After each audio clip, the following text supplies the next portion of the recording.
মাদকের বিরুদ্ধে সোচ্চার হতে গিয়ে ফরিদপুরে মাদকসেবী ও ব্যবসায়ীদের প্রকাশ্যে মারধর, বাড়িঘর ভাঙচুর ও অগ্নিসংযোগের ঘটনা ঘটছে।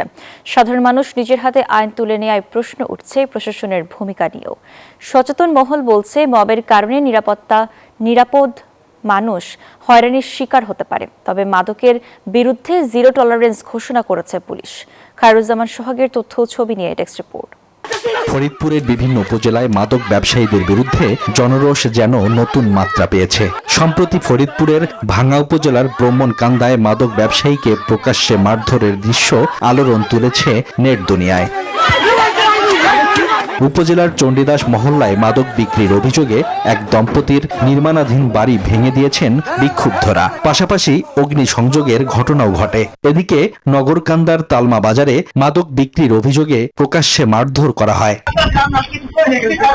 স্থানীয়দের অভিযোগ, মাদকের বিস্তার রোধে প্রশাসন কার্যকর পদক্ষেপ না নেয়ায় ক্ষুব্ধ এলাকাবাসী। ক্ষোভ থেকেই নিজের হাতে আইন তুলে নিচ্ছেন কেউ কেউ।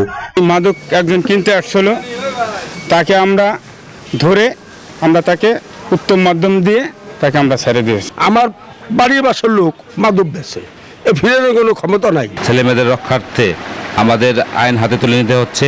সচেতন মহল বলছে, আইন নিজের হাতে তুলে নিলে নিরপরাধ মানুষও হয়রানির শিকার হতে পারে। মব সৃষ্টি করে যে কোনো সন্ত্রাস করা, এটা এমন একটা উন্মাদনা সৃষ্টি করা হয় যেটা মাদকের উপর বর্তাইছে, কালকে হয়তো এটা নিজের স্বার্থে ভিন্ন খাতে ব্যবহার হতে পারে। নিজের হাতে তুলে না দিয়ে মাদক সেবক বা মাদক ব্যবসায়ীকে আইনের হাতে তুলে দেওয়া হোক। মব সৃষ্টি করে আইন লঙ্ঘন করলে কঠোর ব্যবস্থা নেয়ার হুঁশিয়ারি পুলিশের।